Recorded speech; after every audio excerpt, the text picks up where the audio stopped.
With one exception, Out of My Mind continues what could almost be described as a surprisingly gentle opening to Buffy Season 5. Plenty of intrigue with the introduction of the Dawnster, and some questions up in the air around what's happening with Riley and Buffy's relationship. But for the most part, and especially in comparison to Season 2 of Angel, that was running in parallel to this Buffy season, the opening run of Buffy Season 5 has the flavor of one something blue after another. Entertaining, if not particularly complex, but maybe there are a few more things going on beneath the surface than we might realize.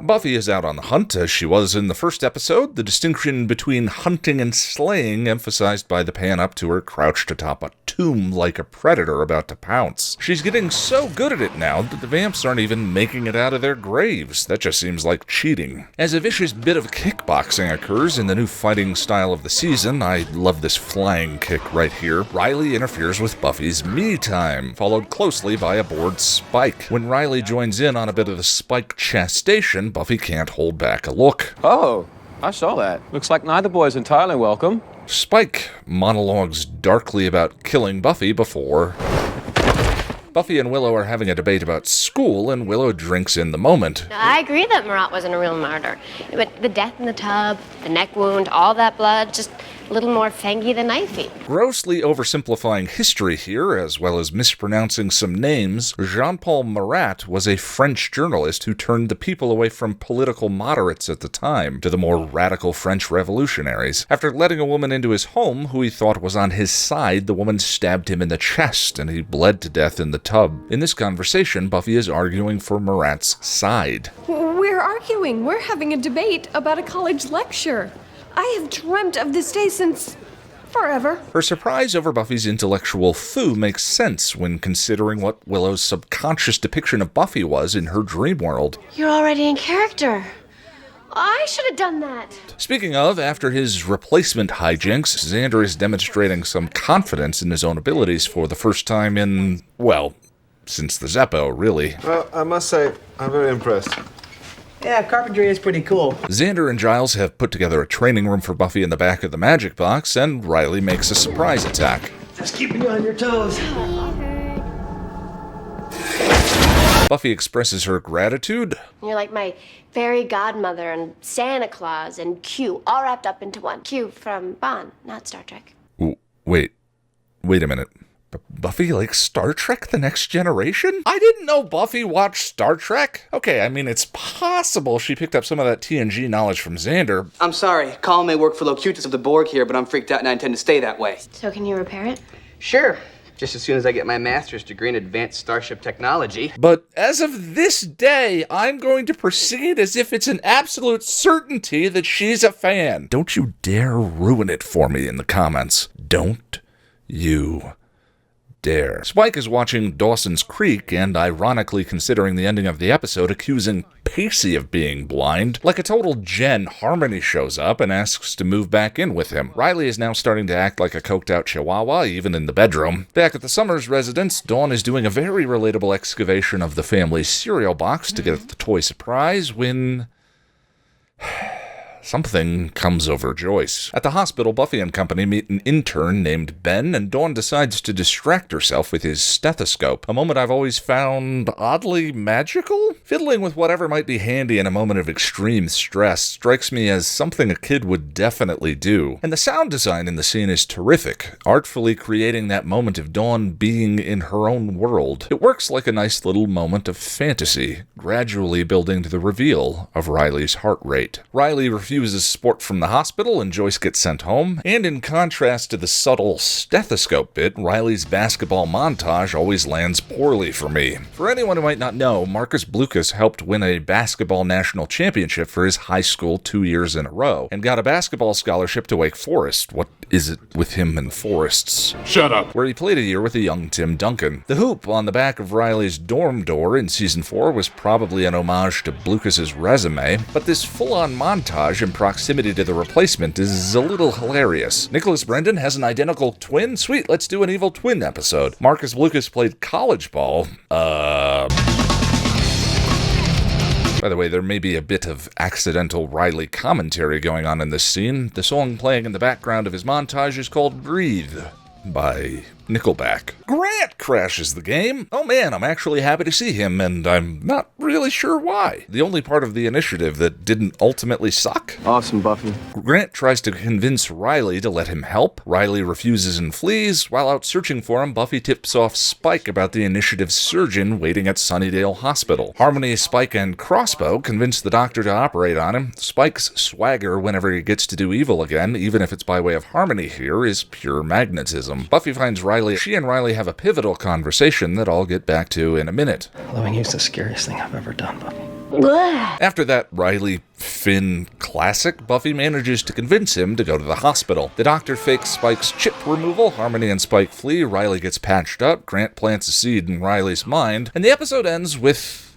Is anyone else getting warm?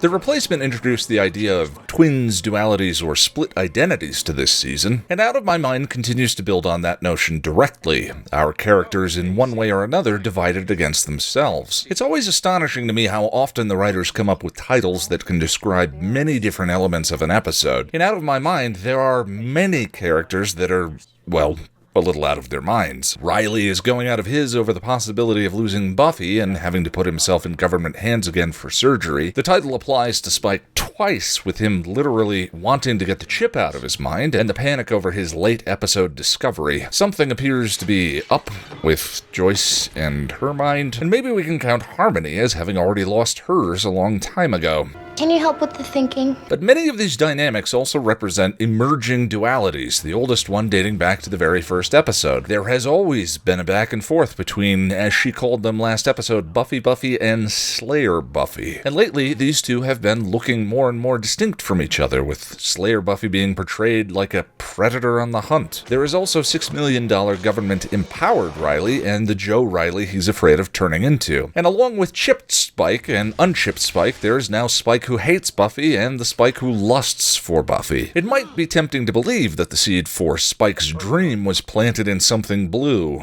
Look at that lip. Gonna get it. Or when Faith, as Buffy, teased him provocatively in Who Are You? I could ride you at a gallop until your legs buckled and your eyes rolled up. Remember, it has yet to be made clear whether Spike found out that was Faith speaking on her behalf, so Spike, as of now, may still believe Buffy was the one saying those things to him. But I think Spike's lust for Buffy has actually been around a lot longer than it may seem. Since his introduction in School Hard, Spike has always been conflating ideas of sex, love, and violence. I'll make it quick. It won't hurt a bit. Everything he says to Buffy in reference to killing her in his first episode has sexual undertones. In Lover's Walk, while suffering from a deep depression over losing Drew, he finally figures out the best way to win back her affections. I want Drew back. I just got to be the man I was. I'll find her wherever she is, tie her up, torture her, till she likes me again. In the harsh light of day, he was either staking Harmony or sleeping with her. Spike also shares some literal and metaphorical connections to Riley. In Season 4, they were both fitted with behavior modification chips. So it's chips all around, is it? Riley's chip was near his heart. Spike's in his head. Riley loves Buffy and his heart is now breaking. Spike's head is consumed with thoughts about her. I'm a pet project. Drive Spike round the bend. Makes every day a fresh bout of torture. And those thoughts have now been revealed as lust. By the way, for anyone who might have missed it, the gravestone he just destroyed said Mama on it. Riley, make me proud. Both men would probably be better off if they left Sunnydale, and yet both have made Buffy the center of their lives. And upon returning to Sunnydale in Season 4, after losing the Gem of Amara, he's standing above Buffy monologuing before he's electrocuted and falls. This episode opens with Spike monologuing about drinking from the chalice of the Buffster's neck before he immediately falls into a grave. That bookended with his stupid, sexy, smoldering dream at the end of the episode, reinforcing reinforces his perception of sex and violence not being that far from each other. And I think we can also read his repeated falls as he's been falling for Buffy for a long time. In a similar fashion, the show has been building to Riley and Buffy's conversation in the burned-out school for a long time. When their secret identities were revealed to each other in Doom, the first question Riley asks Buffy is, "What are you?" "What?" he asks. Not who. In A New Man, Riley and Buffy have a conversation about their own personal number, and he reacts with insecurity over Buffy's. When Xander reveals Buffy has a past with a previous superpowered dude, Riley reacts with paranoia. And throughout, he regularly uses treacly romantic phrases that indicate his half of the relationship is actually Buffy's responsibility, not his. You really have a lot to learn about women, Riley. You're gonna teach me. Have I ever given you any reason to feel that you can't trust me? No. Then why with the crazy? Because I'm so in love with you, I can't think straight. After losing the only other cornerstone of his identity, the initiative in Season 4, he is now adrift. The only defining characteristic of his identity, as Graham rightfully points out this episode, You used to have a mission and now you're what? Mission's boyfriend? he's made the classic mistake of making his partner his whole life. Angel, when I look into the future, all I see is you. And in this episode, he several times tries to make Buffy's life about him in the same way. From horning in on her Slayer time, to making the moment Xander and Giles reveal their training center gift to her about their relationship. So come on, let's test this puppy out. Think you can take me? Yeah. What's the matter, afraid of a little competition? There's even a look of disappointment on his face when Buffy leaves him after surgery to go check in on her mother. But Buffy resists his attempts to institute codependency, having already been there, done that. Finally, in their scene together, all of this comes to bear. What's happening to you? I go back. Best case scenario, they turn me into Joe Normal. Just another guy. So this is a repetition of his machismo belief that power is what gives us value and makes us who we are. And that's not enough for you? It's not enough for you. And his ingrained belief that Buffy only wants to be with powerful dude bros. You're getting stronger every day. More powerful. I can't touch you. Buffy tries to speak truth to him, but the scene still ends with a bit of responsibility abdicating treacle. Loving you's the scariest thing I've ever done, Buffy. Ugh. Anyway, it's never really clear whether he finally agrees to go see the doctor because Buffy convinced him he was being dumb, or because he really didn't have any choice. But if you want to throw it all away because you don't trust me, then I'm still gonna make you go to that doctor. Now, putting Riley aside, because it's clear the dude needs to take a long, hard look at himself, what he's up to in life, and some of his values, I just want to consider something Buffy says in the scene for its own sake. Do you think that I spent the last year with you because you had superpowers? If that's what I wanted, then I'd be dating Spike. Is it possible to interpret a pattern in Buffy's relationships to this point that might indicate Buffy having a penchant, one way or another, for a certain type of relationship? Skipping over the 2-day crush of Owen, Angel and Buffy have probably been the closest thing so far to soulmates, pun intended. Then there was Scott Hope, her first attempt at a Joe Normal, who was a bit of a juggling Buster Keaton festivaling dud that she lost interest in when Angel came back, and according to Scott, now you just seem distracted all the time. After she and Angel broke up again, there was Parker, a seemingly Joe Normal who manipulated and used her. That act could be read as an exercise of power, if of an evil sort, and Buffy pined over that jackass for weeks. And why doesn't he want me? Then you have the ambiguity over his eminent spookiness, the Dark Master. Bader. A legendary evil who either Buffy let bite her to get information out of, or was suddenly, and without proper explanation in the text, able to break the thrall of by the end of the episode. I mean, when she says, If that's what I wanted, then I'd be dating Spike. That's just patently ridiculous, and she's obviously being hyperbolic because she would never date a vampire who was evil. Well,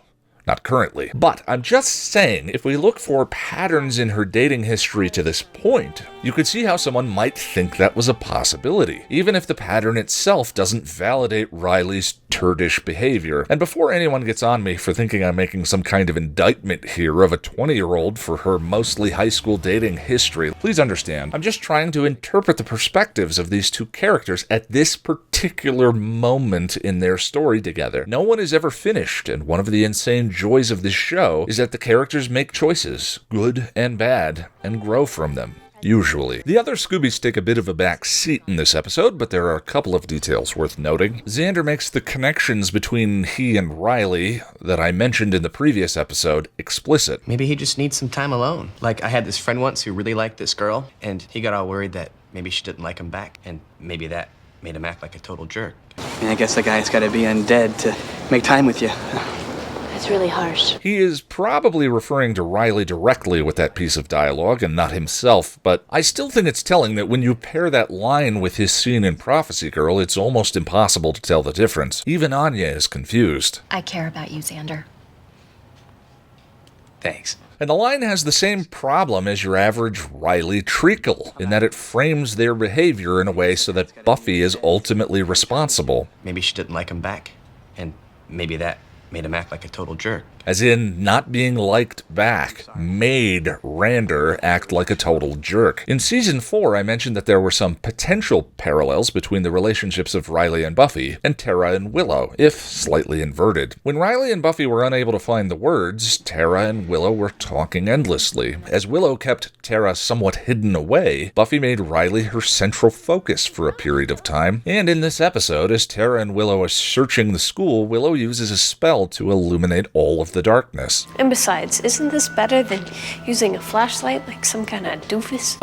No? Not if all magic has a cost. You know, doors opening that can't be closed again, yada yada yada. And Tara reacts with concern over Willow's exponential growth in power, in an episode with Riley fearing that the loss of his will cause Buffy to lose interest in him. So, yeah. A surprising amount going on in this one. Back when the show first began, there was always a pretty noticeable difference between the flavor of one-off episodes, in which the big bad might make a mostly posthumous appearance, and the season arc episodes. As the series has gone on, I think the writers have just gotten a lot better at mixing the two types of flavors together, where season arc episodes can evoke the high-concept, memorable nature of great standalones, and many of the one-offs can contain pivotal character-changing moments. Seasons still tend to end in a run of continuous cliffhanging arc episodes, but while the first part of Season 5 may feel entertaining with a touch of aimlessness that Season 4 had, and was at least appropriate to some of Season 4's themes, if you look very closely, you might be surprised to already notice all of the elements that will take us to the gift. My favorite season finale of the show.